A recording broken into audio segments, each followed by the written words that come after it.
Hexel, do you want to start about just with Mary? Sure. Oh, yes.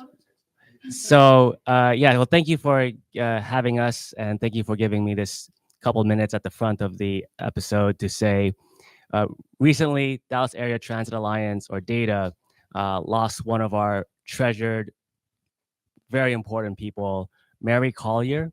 Mary was our first event coordinator with DATA, and she really embodied what DATA is all about. She was, as part of our first slate of officers, she, if you look at what DATA is doing right now, we have so many events, we turn out so many people, and every event we had a workshop where we were writing letters, and we had community events and socials, and even getting this panel together and putting me on this podcast. She was responsible for that, and she really set a North Star for all of us in DATA to follow. When she first started with DATA in the summer last year, she really walked the talk because she chose to live in downtown Carrollton because of its transit access and its walkability. But she wasn't driving to, I mean, she was still driving to work every day. But then getting involved with this group and learning and talking to everybody about their techniques and their commutes, she started taking transit herself to work. And soon that went from a thing that she thought, oh, didn't apply to her, but she'll advocate for transit. Then she was taking transit, walking the talk. And then soon she loved it. And she was always talking about how wonderful it was. And I think we need more people like Mary in the world, and more people like Mary in Dallas and the Dallas area. And so I'm really proud to have known her, and we will miss her dearly. Absolutely.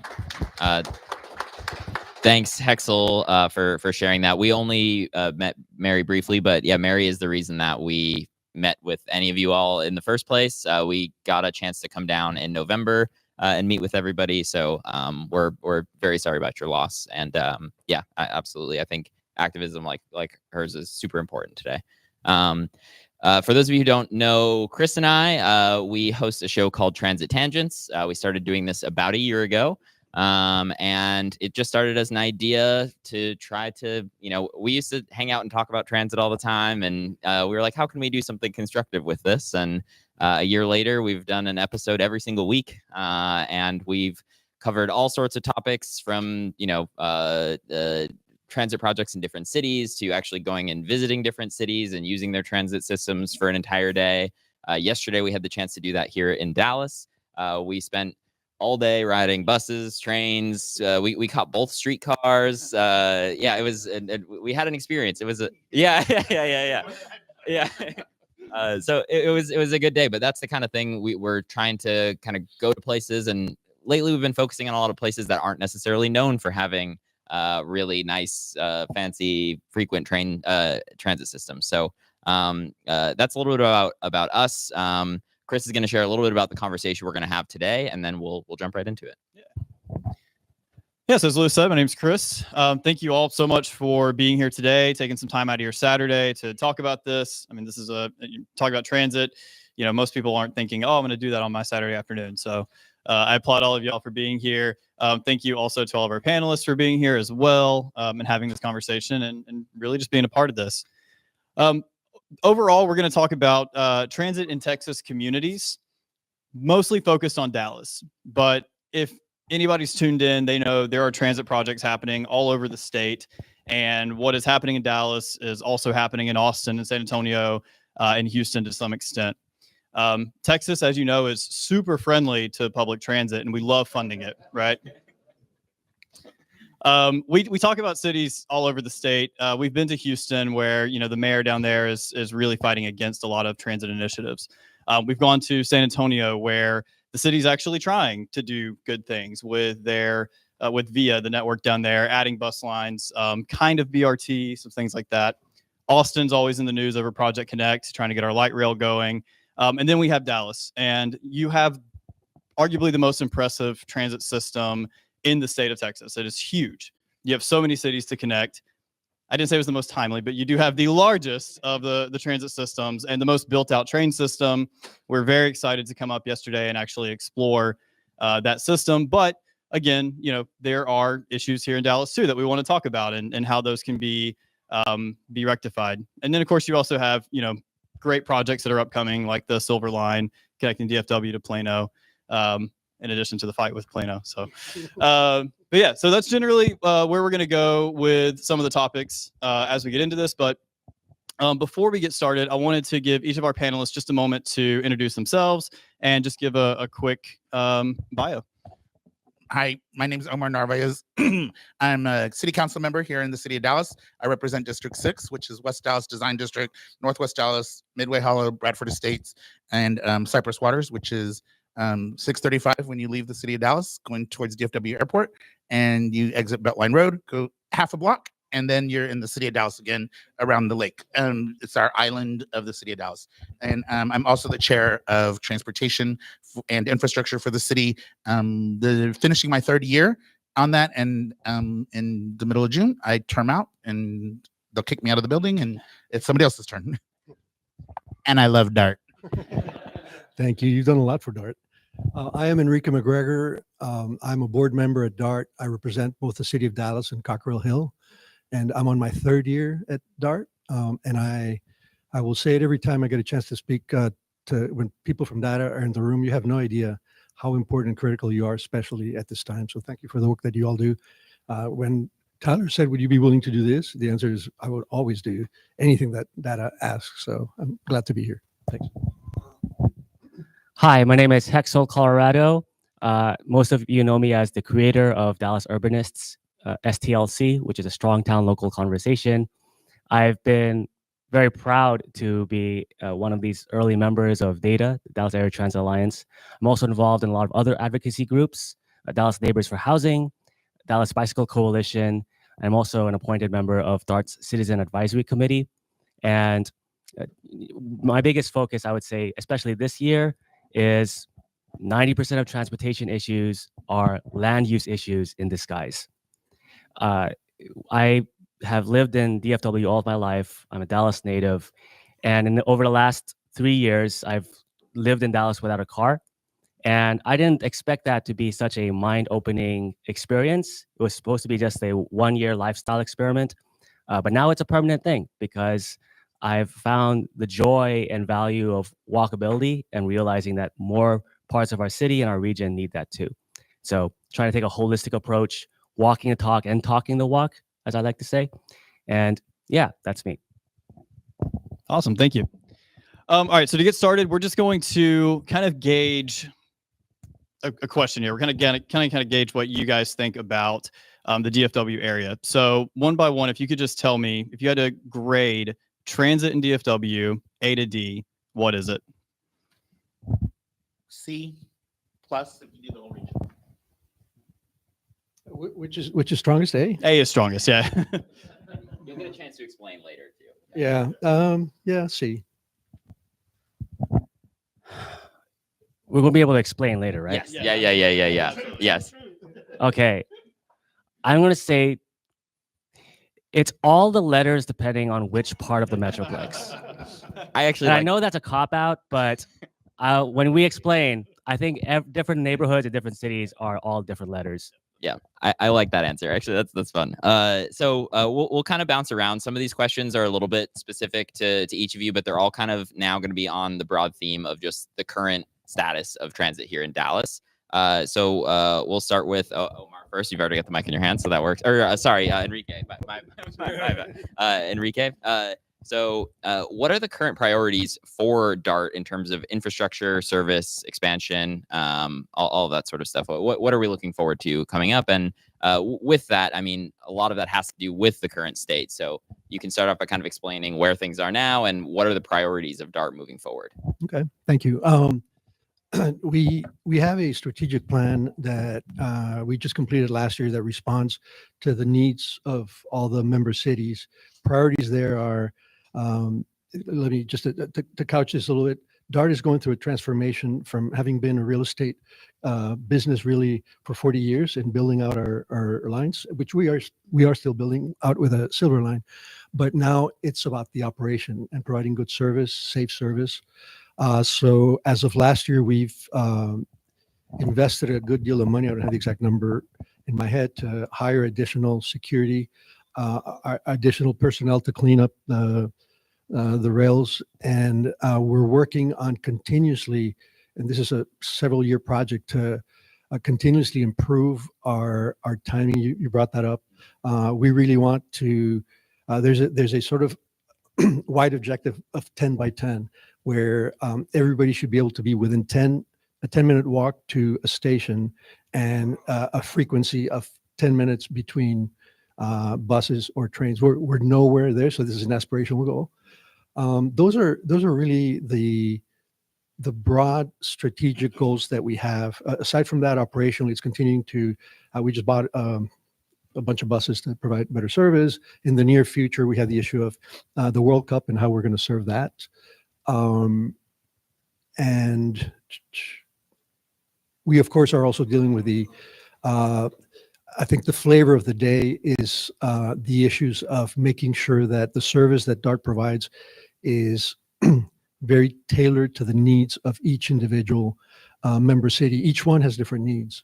And so both Nadine, the CEO, Gary, who's our chair, and Mark Enoch, who's one of the board members, have done a ton of work meeting so far twice with each one of the city managers, city mayors, and really understanding and creating an inventory of what needs to be done. So I'll stop there. That's kind of the big picture answer for now.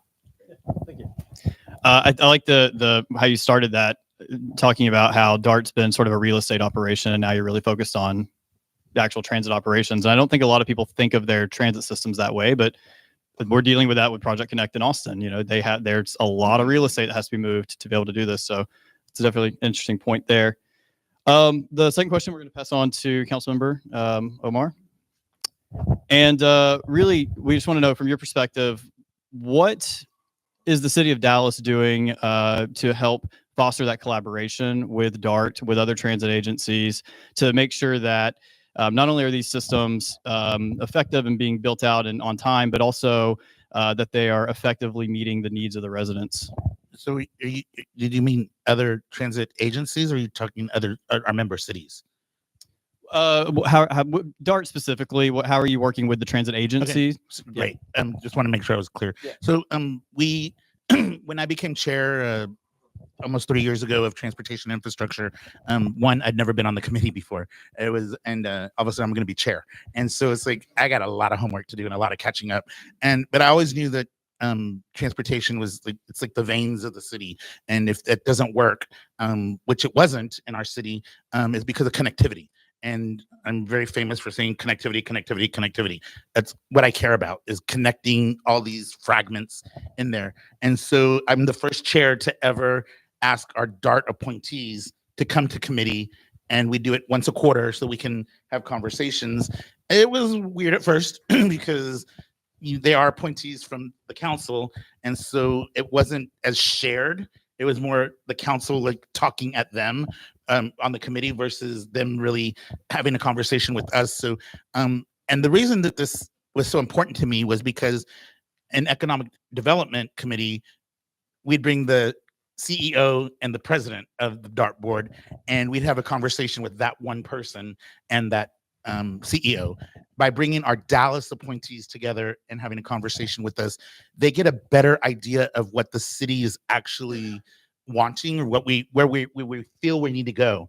And it's been better, but it's still difficult. We've been talking even more because ethically I can't tell any appointee how to vote or tell them what they like, threaten them with their position. Like, I'm not going to reappoint you if you don't vote this way. And that's ethically, it's actually in our ethics rules, right? And it's a good thing. And so but I can give them advice if they call me. If I say, hey, what's this? I can ask, what's this going on that y'all are doing, that you're talking about? Because I have to trust these board members.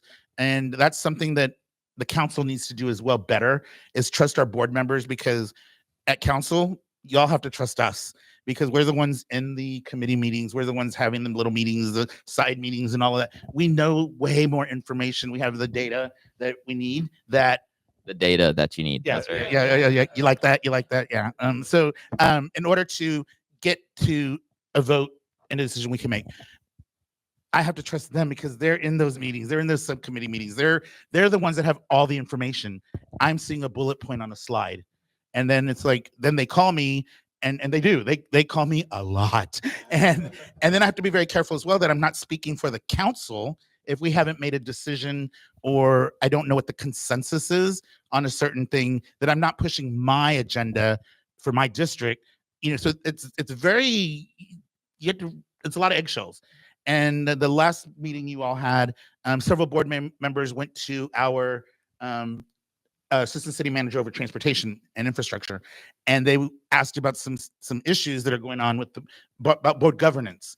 What's the city of Dallas's position on? So they want to know what their city wants, and she couldn't answer because we haven't gone over that yet. But we will be because our next meeting, our next transportation committee meeting, is our quarterly meeting, which we haven't had one in 3 quarters because we had a lot of changes in executive management at the city. But that's all done now, yay! And so we'll have that meeting, and we'll talk about these certain things so that they can have a better idea of what we are saying and what we want. So that's, I think, helped a lot.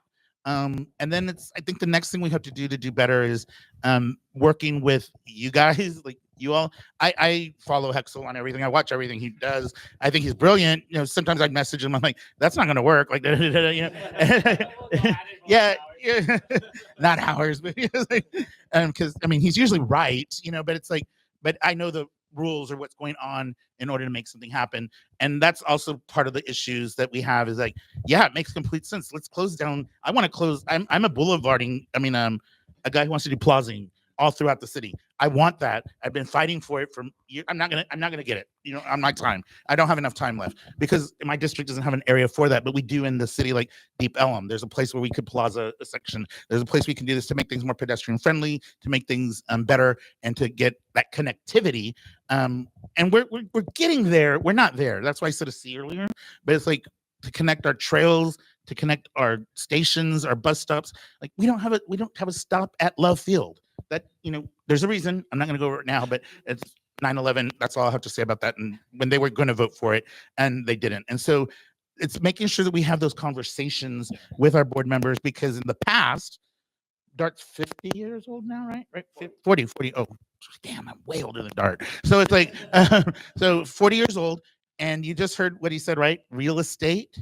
And we're just finally getting to the actual service of DART. And our suburb cities owe a lot to DART, because when DART started 40 years ago, Plano was a farm town. There was nothing there. And they are now a vibrant city. And that's all thanks to DART, because of the transportation that's connected as you go throughout the entire system. So that's how we're working better. The other thing that we did was we took our interim city manager at the time. Now she's the city manager. And she went and spoke to the board to say that Dallas is here to work with all of our member cities. And I don't mean to be rude when I say this. We don't, as council member, I have 93,000 people that I represent. I have 40.8 square miles. I represent more people and have a bigger land area than most of our member cities. I think 3 member cities are bigger than my district and have more people. And all the rest are smaller. So each of us as council members are like bigger than their mayors in some of these cities. And that's the issue, is like, this is going to be rude, but I don't mean to be. It's like, we don't have time to think about them. We're not out to hurt them. We are out to take care of Dallas, and whatever you need, we're good. Like as long as it's not going to hurt Dallas. Right.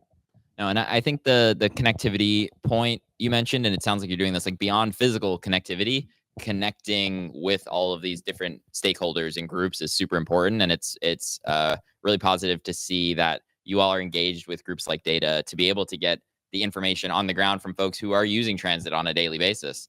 So that kind of goes to Hexel now. So as a passenger activist, what are some of the most pressing concerns you hear from transit riders here in Dallas? And I'm sure that these things you're going to say really relate to kind of the grade you were saying of, well, some things are good, some things are bad. So kind of what are the most pressing issues that you see and that you hear from folks? I would say the most pressing is, well, I'm going to say there's the most pressing and then there's the most often heard. So there's the most often heard, which is homeless people on trains and cleanliness. I don't necessarily rank that as the most pressing, but it's still important. And I'll touch on that first because I think that's what a lot of people probably think about, and that's why it gets brought up so much. But it also shines a light on how, like I said earlier, 90% of transportation issues are actually land use issues in disguise. So take homelessness on trains. DART did not make them homeless, but you know what did make them homeless is our poor land use. Our if you look at the land where 345, where all of these ring highways are, tens of thousands of homes. Like if you kind of snap your fingers to 100 years ago, and if you're driving on the highway and you snap your fingers, and you're transported 100 years, you're not rolling over empty fields. You're barreling through thousands upon thousands of homes for tens of thousands of real people. And so, and when you look at like, okay, what do we need to do to solve this homelessness on trains issue? Everybody will say a lot of great ideas and they'll say important things like, oh, we need to have healthcare workers. We need to have some resource centers they can go to. They need to be able to have, this and that. When we have like these responses and we have to work with the hospitals. And I'm like, dude, you're describing a city. So I really love a lot of what Omar is saying, because recognizing that a lot of these issues need to be solved with, and honestly, in many cases, by the city. And I also love that Omar mentioned that many of our districts are the size of cities themselves. And the most pressing issue, though, frequency and reliability. I think that is the primary thing that DART themselves, like I can't use the whole, the city needs to take care of that.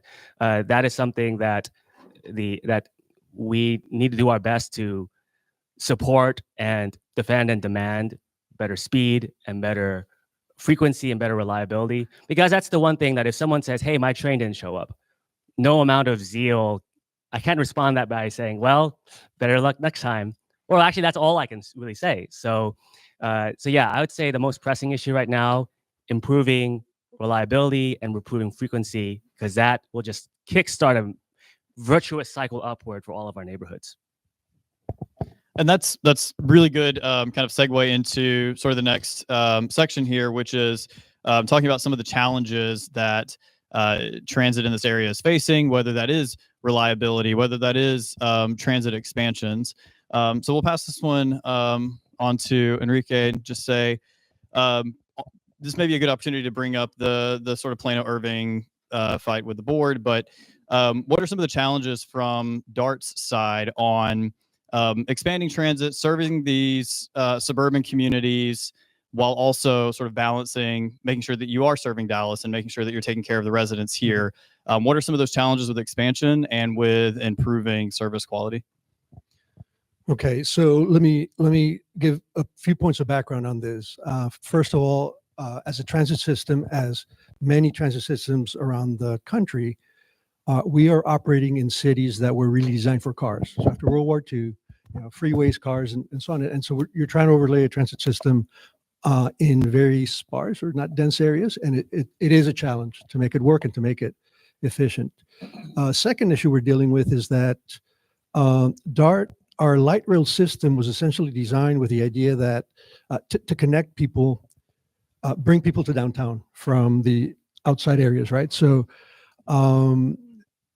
all the lines end up in downtown. They would bring people to work and then take them back home at the end of the day. As everybody knows, there's a significant change in patterns of work. So the role of the transit system is not as much anymore to bring people to the office. So we don't have the network covered as we need to. The solution we're looking into, we're doing some of it already, and I think it's going to be something that's going to become more important in the future, is microtransit.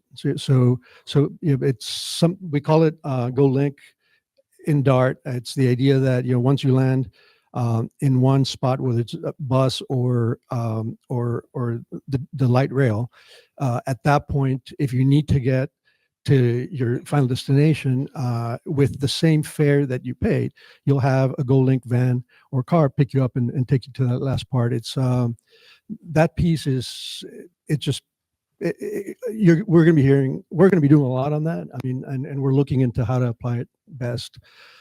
So that's in terms of the general challenges that we have. Not enough.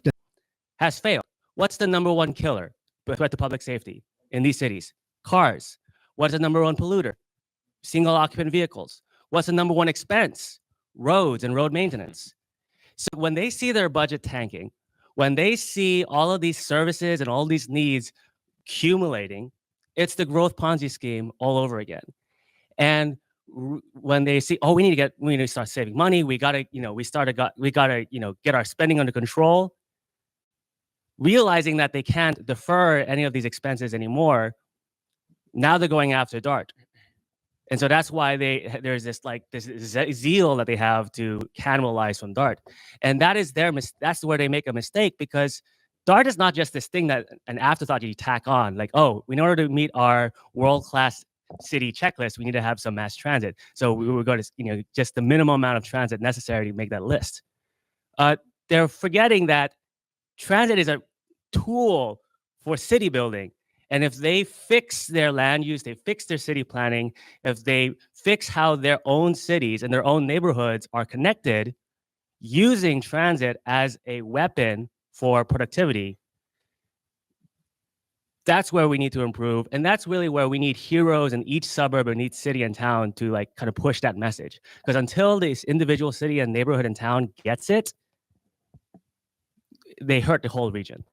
Right. We'll get the council member involved here. I want to kind of phrase a question here for you, and add a little context too. So the last time we were in Dallas, we did ride the rail all the way out to Plano. And I think I said the same thing to you. I was like, what's funny about this is this clearly was a railroad town at one point. It's the old part, the nice main street of Plano. It was 1 block away from where the train tracks were. And you could tell that this place was established on the rail line for a reason.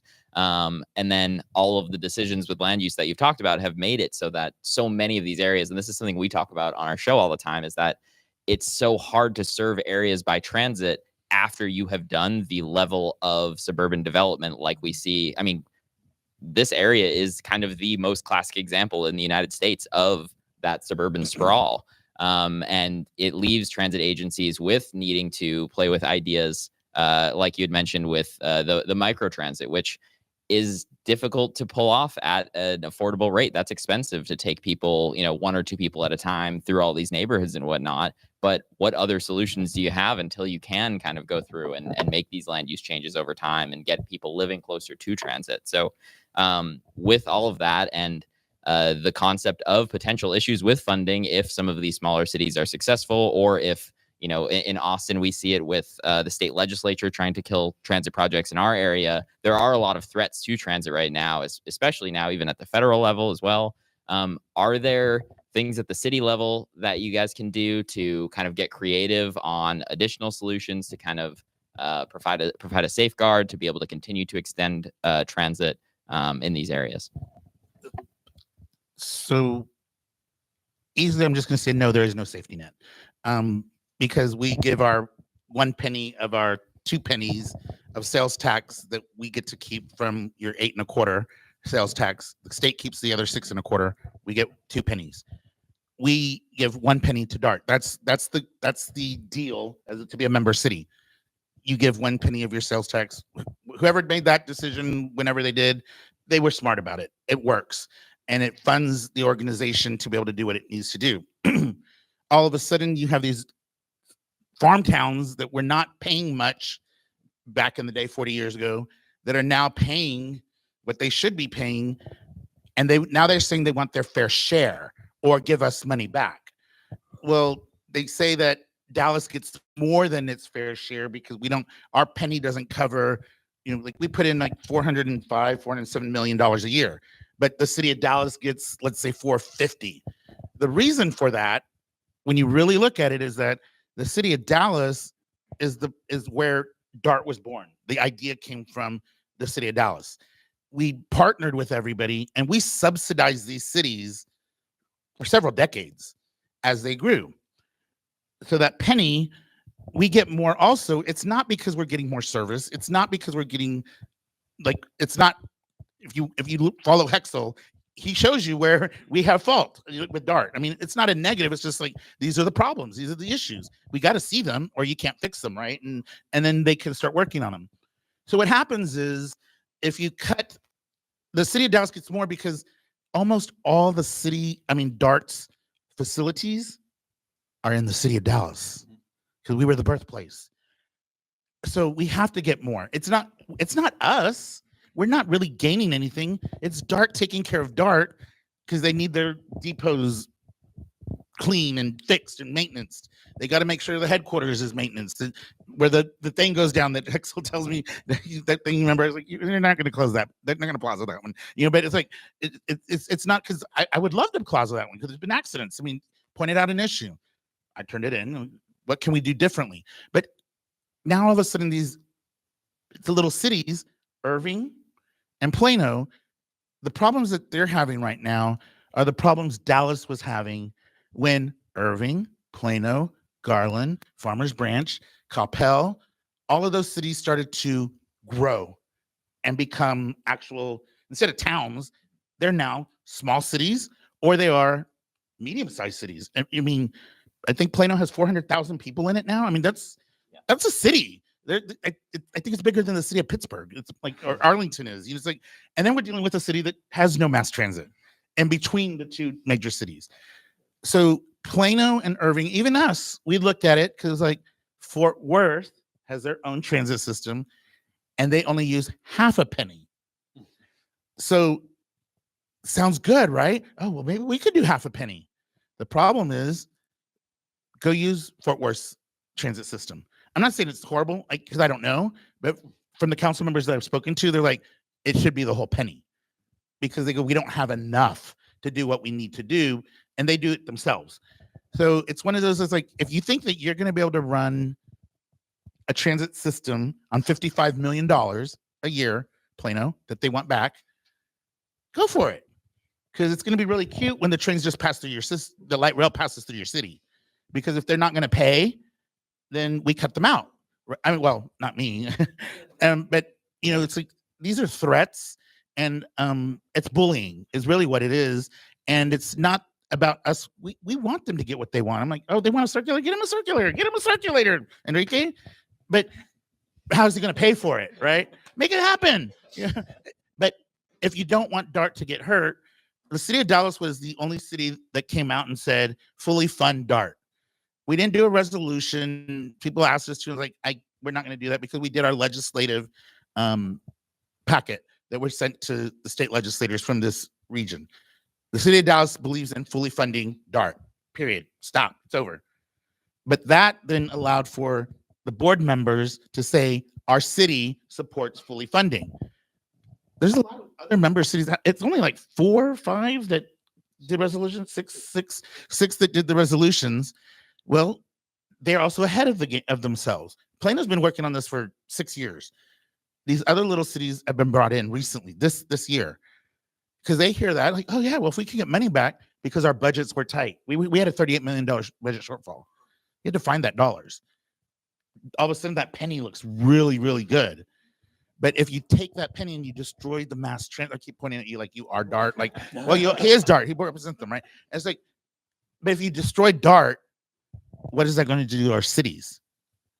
It will devastate our cities, because if it will roll back. If we cut a quarter penny, city of Dallas, we're going to get $100 million back. Woo! We can do a lot with $100 million. We get way more than $100 million worth of deferred maintenance.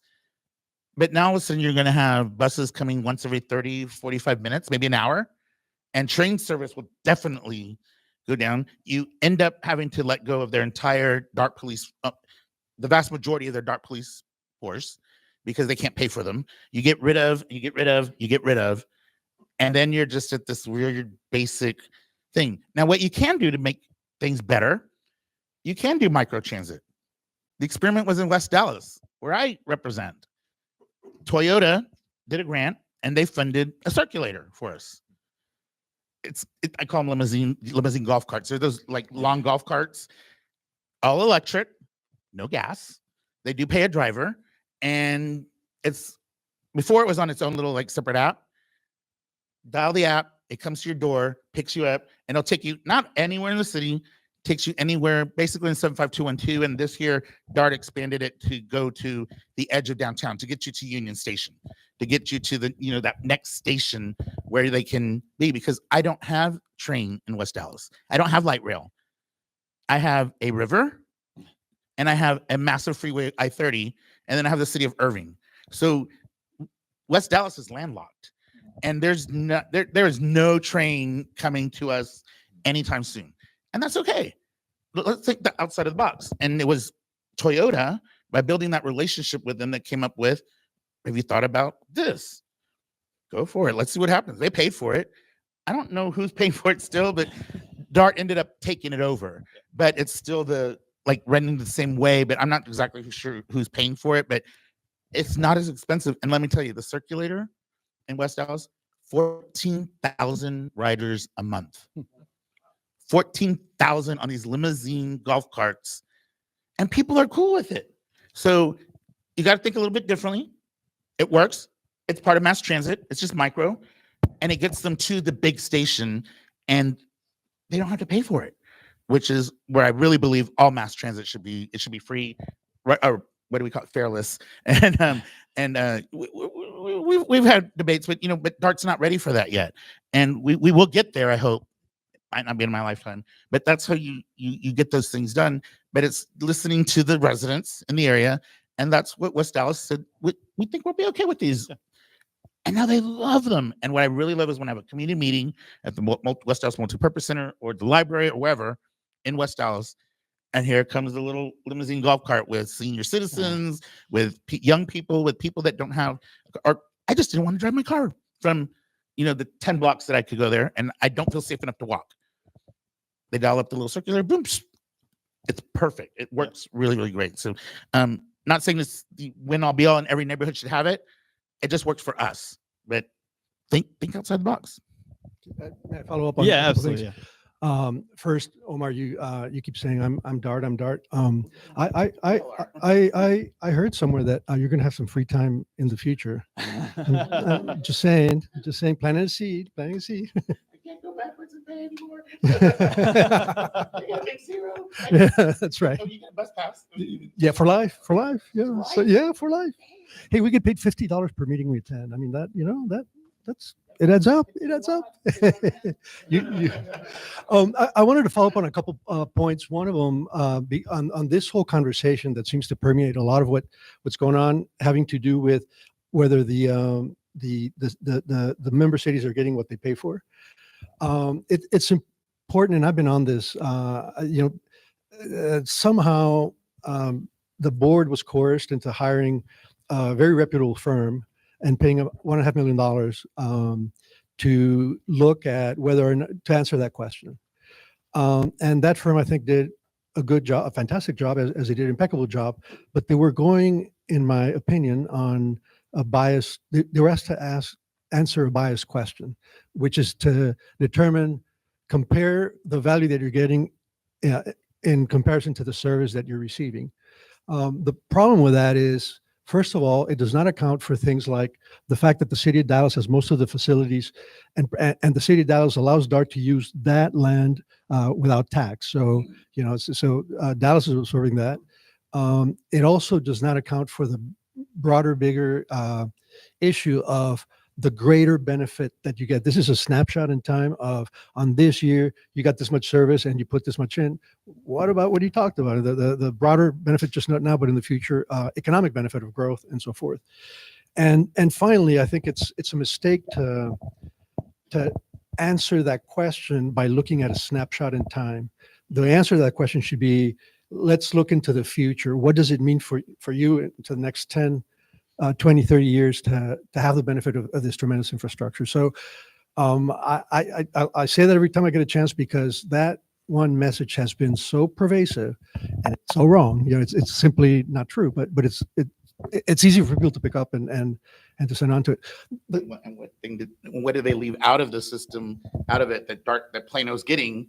That, it's not open yet, but they're getting, and it was not included in their benefit. That's right. The Silver Line, which is going to connect them. The other thing I want to say is that I think all of the member cities, including Dallas, is missing a tremendous opportunity to develop what's called transportation-oriented developments, right? Around and Dallas has a few, I think we have like 6 that are a possibility. In Dallas, it's especially difficult to get those going because you have to rezone to allow for that. And rezoning, it's a headache. It is. I was in the zoning commission. I know exactly. It's a headache for me, but for the developers, it's a tremendous headache because they're dealing with requests from neighborhood associations and so forth. Many times, individual citizens that have very good intentions, they get involved, but they don't understand the tremendous benefit of creating these developments. They think it's always going to bring, it's always the same thing: crime, prostitution, and drugs, because density is the same thing. And traffic. Yeah, and traffic, exactly. And no, actually, crime does not correlate to density. Crime correlates to poverty. So, going back to the root, understanding the root causes, there's that. Let's use Plano as an example. I mean, they have a tremendous opportunity around their 2 stations to create a really vibrant transportation oriented, but it's just not. They refuse to understand. They think, again, it's going to bring crime. So, if all the member cities would really come together to or really focus on the benefit of that, I think it would be a tremendous change. I want to say for the city of Dallas, Michael Wade had a good idea that we're exploring. Michael works in I forget the name of the department now, but it's in zoning. He said, you know what? Why don't we create a zoning class for transportation-oriented development that sort of off the shelf, so when the developer comes in, it's like, here's what we're asking for, and it would be a huge change. So, how much time are you spending with council? Not counting, So- 2.5 months. So this discussion about Dallas and Irving and all the stuff that's happening with the board actually is a good chance to sort of pivot to another part of this discussion, which is state trends and what we're seeing from the state legislature. So this actually wasn't on my list, but it's a question that I have. We constantly in Austin are battling the state house. I mean, it's always there. It's always in the news. I mean, they just walk up the street, right? But we get a lot of preemption laws where the state comes in and they tell us we can't do what we need to do to make the city run more efficiently. Do you foresee that as a risk in this battle currently, that that they would be successful by going to the state legislature and the state legislature intervening?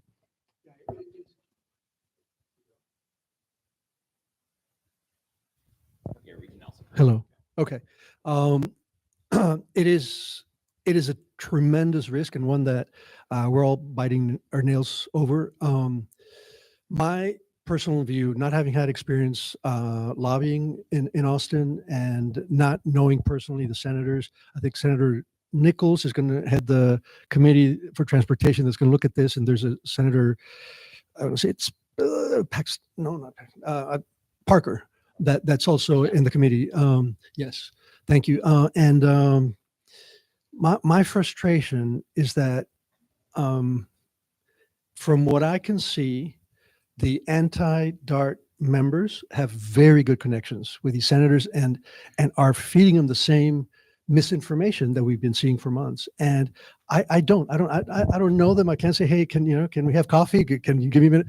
And I believe that we, as a board, our leadership, including our CEO and our chair, really need to not wait till the day of the hearing, but ahead of time say, here's what you've been hearing. Here's what the facts are. Let's, this is why it does not make sense for you to do it. Everybody across the board agrees that it would be a disaster if Austin got into this and tried to resolve the issue. I wanted to take this opportunity to give a data follow-up to this question about what are the risks we're facing with the state legislature. If data didn't exist today, I'd be very, very worried about it. But now I almost feel excited about it. Ready for a fight?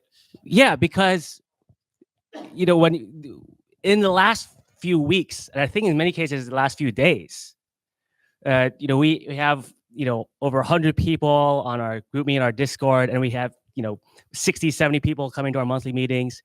But on top of those, just constant communication amongst ourselves, we got people in this room who met with their representatives, sat down with them, called them, emailed them.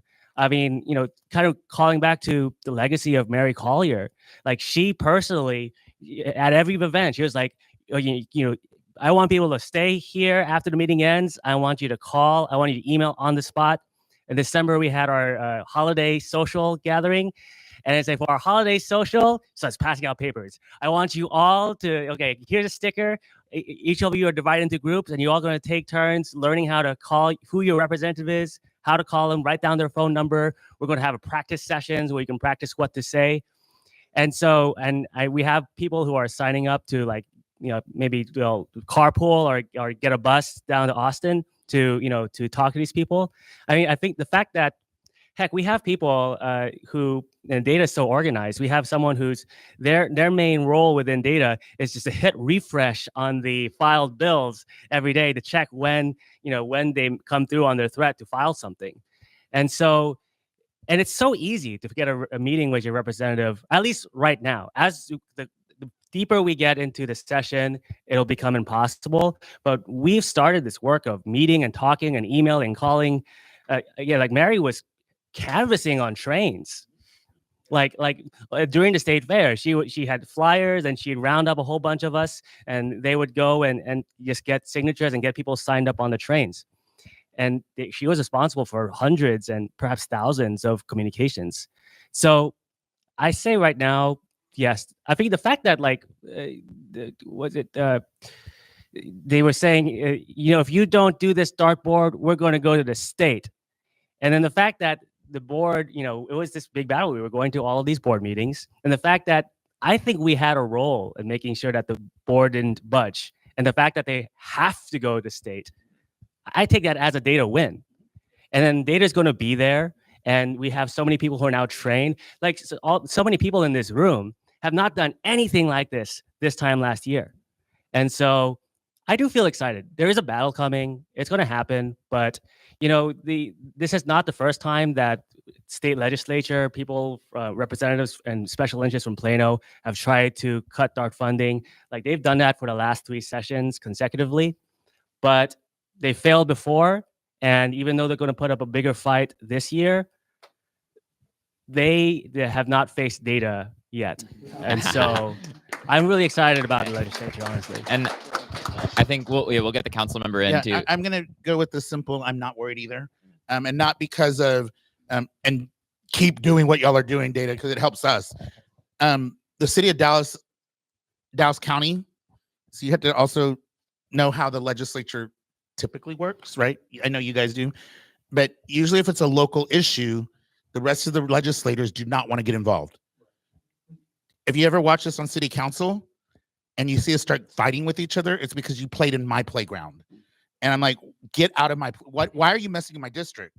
I did all my homework. I'm done. Like, why are you jumping in? The same thing with state reps and senators. There might be a senator from Plano who will file it, who's failed 3 times. No state rep had done it. There are more state reps, including a Republican, who favor DART being fully funded. Now, I'm not saying that things can change, and you never know. You have to keep educating, keep fighting, like y'all are doing. And Mary was an amazing person when it came to organizing and making things get done. So take that spirit, take that energy that she taught everybody, and keep it going, because you can do that. You yourself can be Mary with 3 people in your household, and when you're riding the bus or the train or whatever, and get those things going, because the more they hear from you, the more they will. And I can tell you that Angie Chen Benton, state representative, my understanding, she served on the board of DART at one point, and she's pro DART. They're not going to change her mind. So, that's a big win for us. And right now, just going to say with the numbers, with the member cities and the state reps that represent those, and there's more Dems than there are R's in the House for DART. So that's where I see some win. And the other thing is, on that transportation committee in the Senate, both senators, Nathan Johnson and Senator West, are now committee members. And those 2 are huge for Dallas County, for us, when it comes to DART. So I think the ball has moved to our side and not really theirs. They're going to have to do way more offense. And I mean, they're going to, we're gonna be able to defend. Yeah, right. We're gonna be able to defend DART. And also, I've been appointed by our legislative ad hoc chair, who hates DART, to be the council member who goes down to Austin for those DART issues. And I have relationships with all of those folks. Like you may not, I do, and y'all are gaining them and learning them.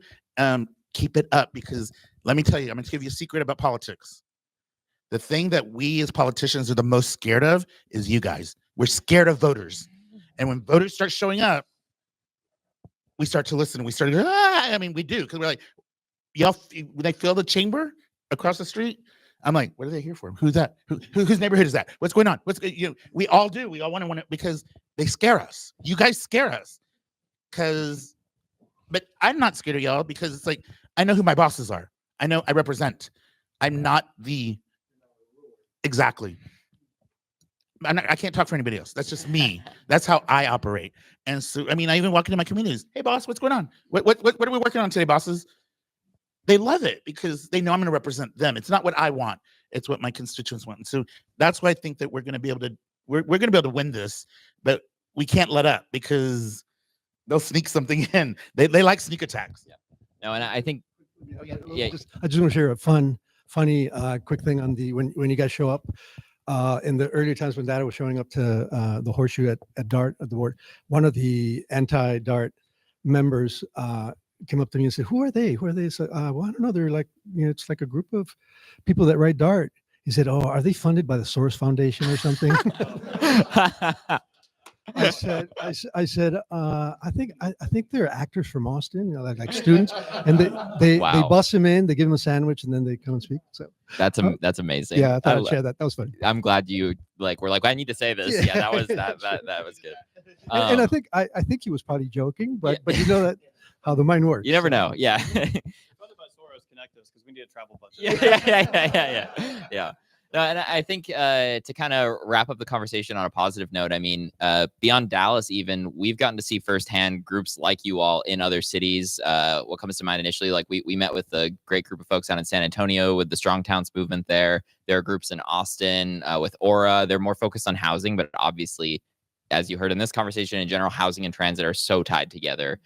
So seeing more of these groups get together and meet with their, city council members, their state reps, and so on, makes such a big difference, as you all are saying. I guess to kind of wrap up, and then we'll take a couple questions from the audience. How can folks get more involved here? So obviously we've talked a little bit about some of them, but if anyone has any kind of closing thoughts on the conversation and ways for folks to get more involved. Hexel, if you want to start, I saw you're going for it. So yeah. So there's the first obvious answer, which is get involved with Data, visit their website, ridewithdata.org, because we're doing amazing stuff. And then, of course, once you're in, we'll talk to you about how to talk to your rep, or you don't even have to wait for us to show you. You can go online and find out your rep or your council person's email and contact. And if you just tell them, I want transit, I value it, I care about it. If you give us more of it, I'll be very pleased with you as my rep. And if you take it away, I'll remember it on election day. Like, just saying that, you don't have to be super eloquent or super nerdy. You just tell your representative that you value this, and that counts, that matters. But one more thing I want to mention that's a little bit out of the box that I don't think gets enough attention. The average US adult moves every they move every 8 years. And the average business in the United States changes location every 5 years. And so why does that matter? In this room, I don't know if this part captured on video, but like raise your hand if you or your place of work have changed within the last 5 years. Everybody. And when you think about like these challenges about land use, about placement, how so many of us have had this situation where if only our place of work was 2 blocks over, closer to the bus stop or closer to the train station, suddenly you go from I have to go to use a car in order to get there on time to using transit as a no-brainer. And when I talk to people who just moved to Dallas, we like to brag about how we're about to eclipse Chicago as the third largest metropolitan area. But if we're going to eclipse Chicago in metropolitan size, how come we don't have Chicago level service? How come how come the principal city itself is still 9th in population of cities across the United States?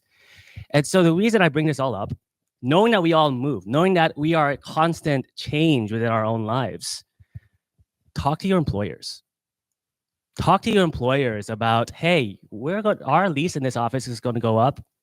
Let's think about, could we move like 3 blocks over, or to this location where their office tower is mostly vacant. And also, I talk to people who move when they join that million of people moving into DFW in the next in the next decade. I ask them, how did you choose where to live? And a lot of them say it's just random, or they chose where they could happen to afford. And so in addition to getting involved with data and talking to our reps, showing up to dartboard meetings, and you're going to do a lot of that when you get involved.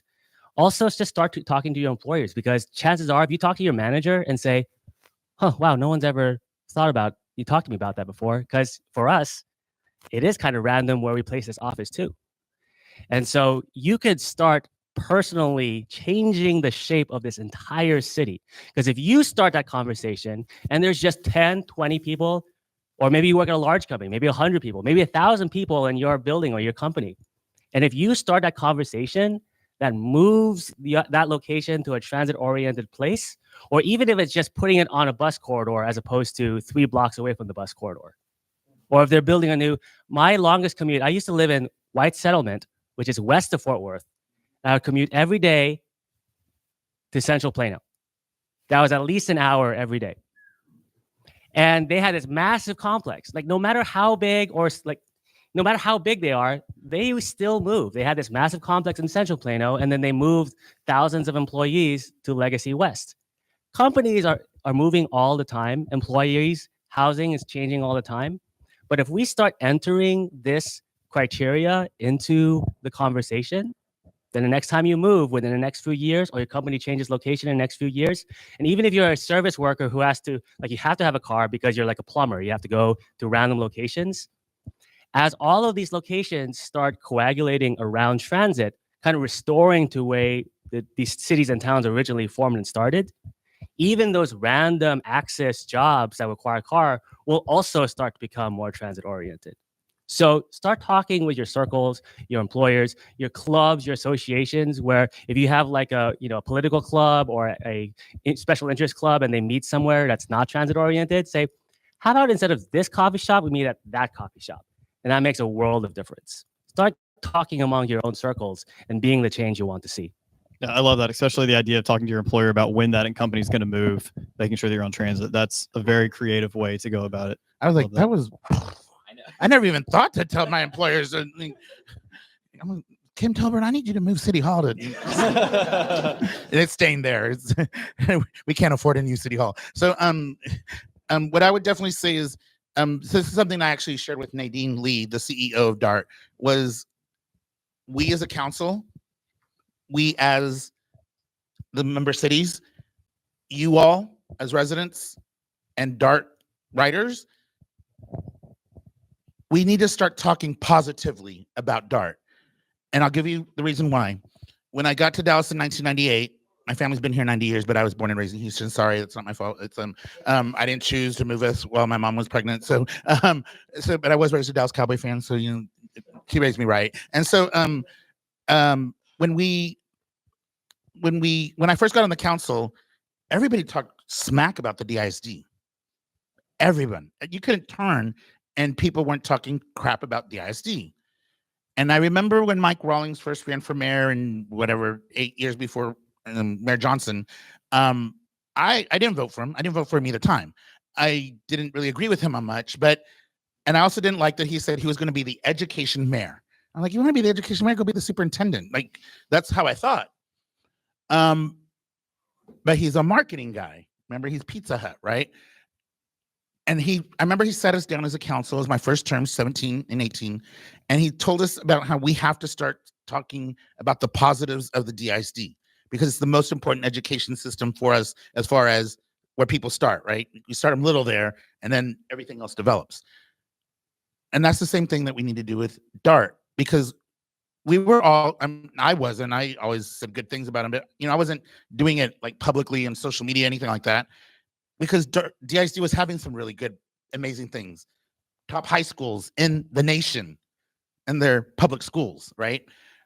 And they're putting this in all around now, and they're doing a great job. And we started talking positive about them. We did, as leaders. The community started doing it, pointing out the good. And so I told Nadine Lee the other day, because I had a person who, they don't ride DART, it's not their typical thing, and they went to DFW. They go to Uruguay all the time because they're from there, and so they're 2-3 times a year they're going back and forth, and they rode the line. The I can't remember what color it is. Thank you very much. I'm better at the letters on them. I don't know why. Yeah, no, I know. I was like, thank you. I was just testing y'all. I knew it was orange, and so orange line, and then they got off at I can't remember if it was Bachman or Walnut Hill or Royal. I can't remember which one. And then they rode the bus over to Midway Hollow, and this resident posted this amazing experience that she had. It was clean. It was on time. I felt safe. This is a good deal for her.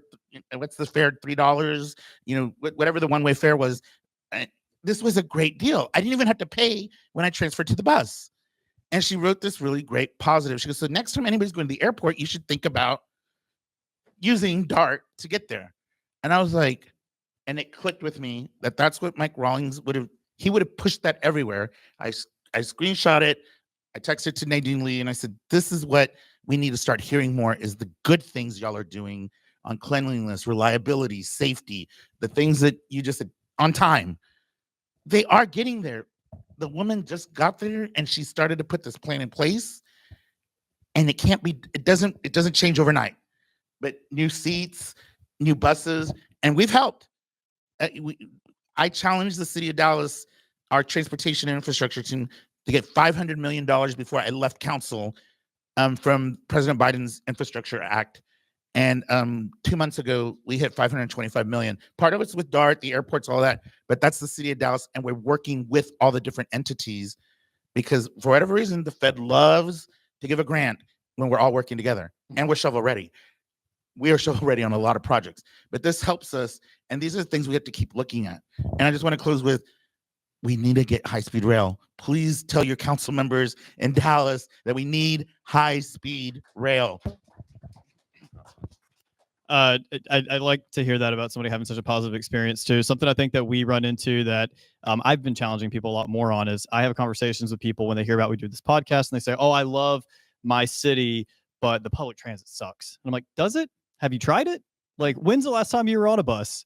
I hear it in Austin all the time, and our buses aren't bad. So I like that, and I would say, challenge people when they make those kind of statements.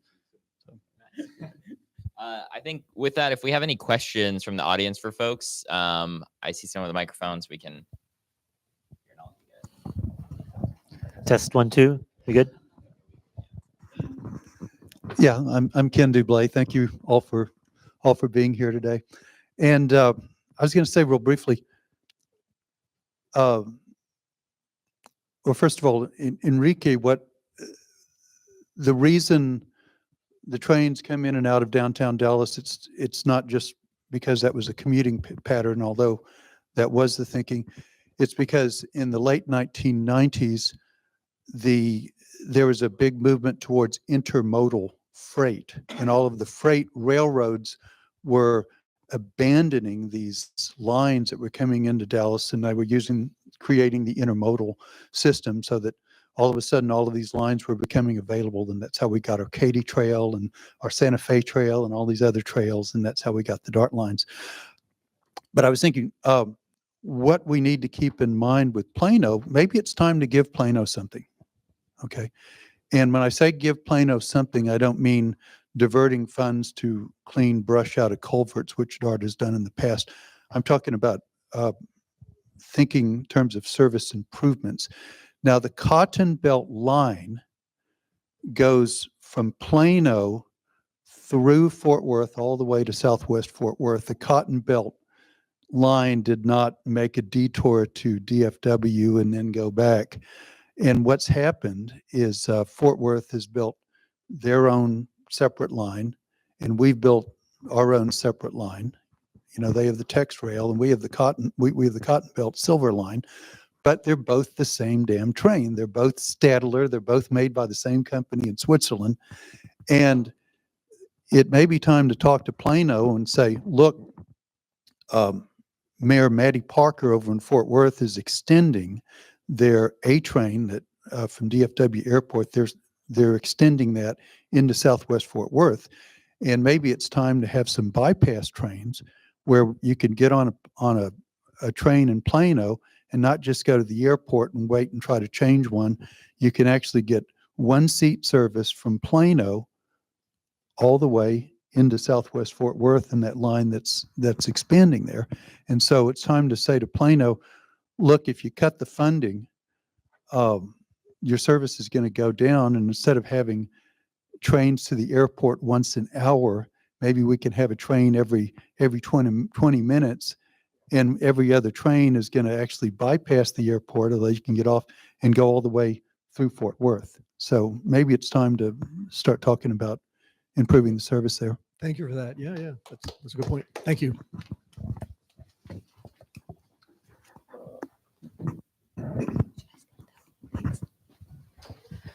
Thank you, everybody, for being here. It's so energizing to be here, and thank you for your work that you're doing with your podcast and your YouTube channel. Something caught my ear that more and more I notice this. Challenge people to whatever. I've noticed the word challenge, challenge for the 10-day fast or the 30-day this or the whatever. Life is challenging enough. I love the word invitation, and somewhere, and I think words matter. And I read somewhere, it was a philanthropic idea, each one reach one. And I try to use language of invitation about getting people to use transit. And so in my own condo building where we live, I now have one neighbor who uses transit to go to SMU to take his piano lessons. I have another neighbor who actually on one of those days when it was 20-something degrees and he needed his car fixed in Richardson, he walked 30 minutes from Richardson to get to a DART station to then get back to City Place Uptown Station to walk home because he wanted to try it because I invited him to try it. So it's just a small thing, but it could make ripples. So I just wanted to mention that because it's really been on my mind. Thank you. Love that. Thank you. Could I say something? I love that invite idea so much. And now I'm going to become more conscious of how many times have I used the word challenge? I mean, it's a very masculine thing to say challenge. But I also like invite because it also, I feel like it's more of the, well, let me put it, invite feels like the right word to use for a situation I run into. Earlier you began, there's this question, how will you rate on a letter scale, A, B, C, D, E, F, transit in the Metroplex? And I said, really, it's all the letters depending on where you are, and also depending on your individual lifestyle and life needs. If you are a person, and there's so many people like this, if all you need is to have access to a grocery store and you cook all your meals, you're past the age of going out on the town, and your work, I knew someone who didn't have a car. They lived in East Dallas, and their office was in Irving and near Beltline station. So if you know, that's over an hour by transit, but she only has to go into office twice a week. So there's a lot of people who the system as it works right now, honestly, is fine. But we all know that, there's a lot of lifestyles and needs that it's not fine. And so as we improve our transit, we're really making the city itself more diverse. We're accommodating more lifestyles and more family size and structures. But again, back to the whole invite thing. One thing I run into is that when I say, oh, hey, I noticed you live in this neighborhood. You have the Route 3 or the Route 9, and that takes you zip straight downtown and maybe even directly to work. I often get countered with, yeah, but I don't use transit because I use it for this very specific trip, like to visit my friend or to go to this very specific restaurant. And it took over, or visit a very specific client. And it took me over an hour to get there. I was like, yeah, depending on the trip case, not all trip cases are going to be convenient by transit, but some of them are. And so where maybe I'll start using the word invite is to say, never take it for granted. Maybe you had an awful transit experience for a very specific trip case. And maybe really the goal isn't to get you to convert all of your trips, but see where you can. Maybe you drive to work, but you walk to the grocery store, or you bike to the gym, or you take the bus to take with your kid to go to the daycare or childcare center. And you start to take tallies of all of the things you do in your life other than work. Then you could say, you know what? I went from 100% driving to everything to taking that invitation here and there whenever I got the chance. And now I only drive 60% of the time or 40% of the time. And so I like that invite, because I feel like challenge, because it's challenge. When I play video games, then it's like, I got to get 100%. So maybe challenge like makes me think if it's either 100% all or nothing, but invite feels more like, let's see what little bit of I can taste. Hi, this is a comment and question for Councilman Narvaez. Did I get that right? Too many Narvaez, syllables. you got it. No, Narvaez. All right. So I used to live in your district, and I'm pretty familiar with kind of what you said, but I want to kind of challenge you. I think there is an opportunity to have like pedestrian plazas and everything like that. Unfortunately, there's a bit of recalcitrance from the medical district, which is what I'm talking about. How do you, what's your opinion on that recalcitrance and any possible way to break it or solutions for it? I didn't understand the word you said. Something. Recalcitrance or reluctance. I'm sorry. Yeah. I couldn't hear. It sounded funny in the mic. My reluctance to. No, not your reluctance, the medical district's reluctance or opposition. There you go. Opposition to doing any kind of transit. Yeah. Maple Avenue. Yes. Maple Avenue. Yes. You're thinking of There you Maple Avenue? Yeah. I'm thinking directly Maple Avenue. Yes. Yeah. So you have the largest stakeholder, Parkland, who I think official. Do they have an official stance? They have an official stance it's against. Yeah. It's Which is terrible. any kind of road data at all on Maple Avenue. And that Maple Avenue has literally route number 1. It's literally called route number 1. And route number 1 makes a beeline from the hospital straight to South Dallas. It doesn't even stop at any of the transfer centers. It's South Dallas to Parkland, route number 1. And it is the most dangerous street for pedestrians. Like, more pedestrians are killed on this stretch than anywhere else. And they are opposed to any kind of road diet. And the question he was asking is, how do we overcome that? Thank you. I know. I actually do know this issue. So residents in that area, like the Oak Lawn area going to almost left field, are the ones that asked for something to be done on Maple Avenue. This was started while Mayor Pro Tem Medrano was still on the council. He got this project started. Unfortunately, it just took too long. I don't know why it took so long to get to where we were. And there were meetings with business owners, and I think that they just didn't attend. And all of a sudden, what I've learned is business owners, they really freak out about the road changing, parking, because it's what they know, right? They know and there's a dry cleaner that's been there for 100 years. I don't know. It's been there forever. Sunshine, I think is what it's called. That guy got upset, started organizing people because he thinks it's going to be nothing but traffic on that street. It's like, it won't be, because we know things that happen with road diets. I mean, we have the data on it, which is, I think, something that can be shared. These community meetings, especially if you're from that area or you utilize that area, if there's anything left, please attend those. I invite you to attend those. I won't be there, but I invite you to it, because the council member who, Mr. Moreno, would probably be there. And I know that he did have a meeting with the business owners. I don't know what happened at that meeting. You know, I'm sure it wasn't good. And when it got to the Parkland part and UT Southwestern and all of that, I get where they were coming from because it has to do with where their ambulance bays are. And so their fear is, and this is what the business owners put fear in them, was your ambulances aren't going to be able to get there on time and people are going to die. Okay, well, I don't want a road diet now, right? I don't want people to die. But it's like now as transportation, our engineers are relooking at that area because there's nothing designed yet. It's just these are thoughts. And so we always give 2, 3, or 4 ideas to a neighborhood so that they can decide what they would like to see. And so usually it ends up being a hybrid of the 3 that are usually put together.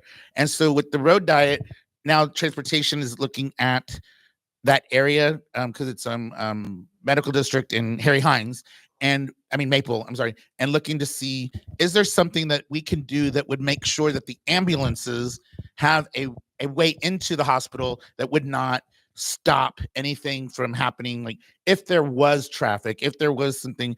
But what they also don't look at is like there will always be 3 lanes because you need that middle lane, for turning and making things safe. Will always be there. But I understand where they're coming from, but they will really put a lot of fear in them. And I think it's important to just attend meetings, and when we do, if we ever vote on it, I don't know if we'll vote on it while I'm on the council still. If we ever get to it again, attend that meeting and share your thoughts on that, because we do need that road diet because it is dangerous. It's one of the highest areas where we have people hit. Real quick, because I can imagine we want to get to more questions. But on this, my answer to your question, what do we do when we have a very large player like Parkland standing in the way of making a road safer? And I was at all of these Maple Avenue meetings, and I was there when there was not a whole lot of people, and I was there when suddenly there was like 50 business owners, but there was also 50 advocates. And I also went to Sunshine Cleaners. I brought $80 worth of dry cleaning on my bicycle to Sunshine, and I showed up to Sunshine to the meeting with holding the receipt. I said, I biked there, right? When all of these residents and advocates tell you that we will spend money more in this street if you put a bike lane, I'm putting my money where my mouth is when I say this. But having been to that experience, what I found was that all of this fear that, if you put a bike lane, if you road diet, it's going to hurt traffic. It's going to cut access by 50%. There was no traffic engineer going around saying this. There was no researcher. There was no evangelist. Well, there was an evangelist, but it was just a guy. It was just one of the business owners, and he didn't have any data. He didn't do a study. He said, you're going to cut down from 4 lanes to 2 lanes? This is going to hurt business. And on his fear alone, he went to business, gathering people, spreading that fear. And that's what they showed. They didn't have a research paper. They didn't have a study that said that this, but all of these engineers, all of these great, really smart people at the planning department with the COG who are proposing this, the people with actual degrees and expertise, fear trumped their expertise. And so the reason I bring this up is because oftentimes it's about who gets to them first.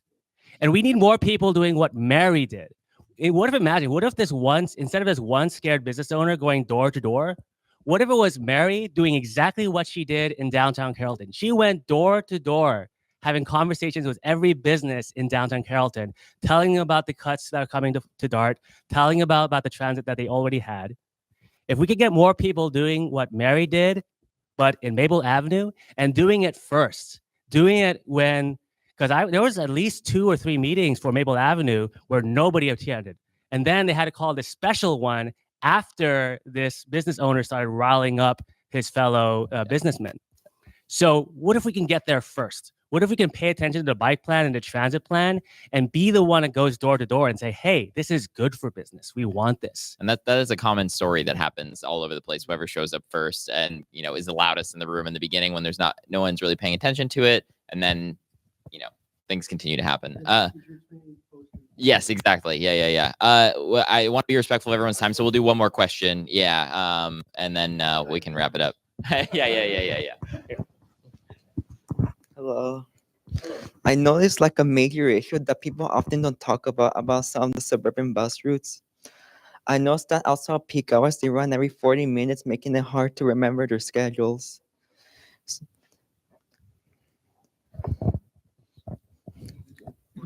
Are you asking 40 minutes is yes. confusing to people because it's Because- 40 versus it was even like 30, 15? Yes. 10?